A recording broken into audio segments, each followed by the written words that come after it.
అదేవిధంగా ఈ సీజన్లో మేము వరి వంగడాల విషయంలో 500 రూపాయల బోనస్ ఇస్తామని చెప్పినాం. చాలా అపోహలు సృష్టించే ప్రయత్నం చేసిండ్రు.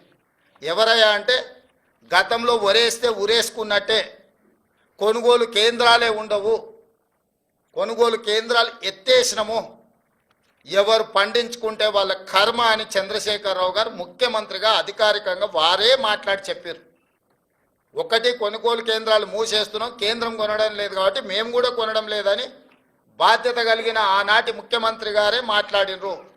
ఆ తర్వాత ఇంకా ఒక అడుగు ముందుకేసి ఊరేసుకుంటే ఊరేసుకున్నట్టే అది మీ కర్మ అని చంద్రశేఖరరావు గారు మాట్లాడినరు. ఊరేసుకుంటే ఊరేసుకుంటు అనే పరిస్థితి నుంచి వరి వేసుకోండి, కనీసం మద్దతు ధర ఇచ్చి కొంటమనే కాకుండా సన్నాలు పండించండి, 500 రూపాయల బోనస్ ఇస్తామని చెప్పి ఈ రోజుకి 31 లక్షల మెట్రిక్ టన్నుల వరి ధాన్యాన్ని మా ప్రభుత్వం సేకరించింది. 500 రూపాయల బోనస్ కొనసాగుతుంది. ఒక్కసారి ఇచ్చి వదిలేయదు కాంగ్రెస్ పార్టీ. కాంగ్రెస్ పార్టీ ఆనాడు ఉచిత కరెంటు ఇస్తామన్నాం, ఎవరొచ్చినా ఇవ్వక తప్పని పరిస్థితి సృష్టించినము. ఈనాడు సన్నాలు పండించిన వాళ్ళకి 500 రూపాయలు బోనస్ ఇస్తామన్నాం, వానాకాలం ఇచ్చినాం, రేపు వచ్చే సీజన్కు కూడా 500 రూపాయల బోనస్ కొనసాగుతుంది. అయితే రైతులకు నిపుణులు తెలంగాణ సోనా, బీపీటీ, హెచ్ఎంటీ ఇట్లాంటి వంగడాలు వేస్తే ఎక్కువ ఉత్పత్తి వస్తుంది, రైతులకు మేలు జరుగుతుంది అని చెప్పి కొంతమంది శాస్త్రవేత్తలు మాకు చెప్పడం జరిగింది.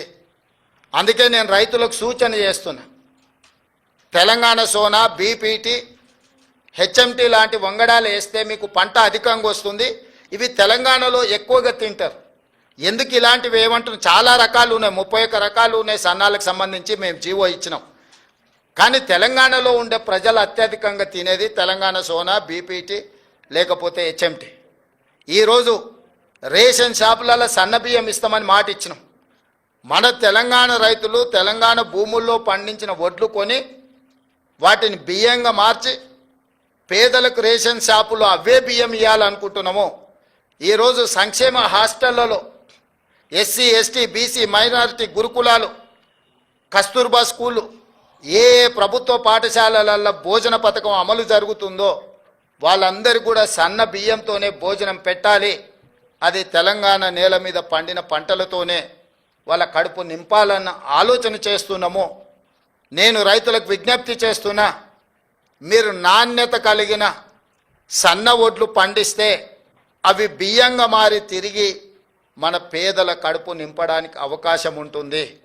ఈరోజు మీరు పండించే సన్న వడ్లు ఎఫ్సిఐకో ఇతర రాష్ట్రాలకో తరలించకుండా తెలంగాణ ప్రజలకే మళ్ళీ బియ్యం రూపంలో పేదలకే పంచాలనుకుంటున్నాం. కాబట్టి మీరు పండించే పంట మళ్ళీ మన వాళ్ళే భోజనం చేస్తారు. కాబట్టి దాని పట్ల కూడా తెలంగాణ రైతాంగం సన్నాలు పండించాల్సిందిగా నేను సూచన చేస్తున్నా.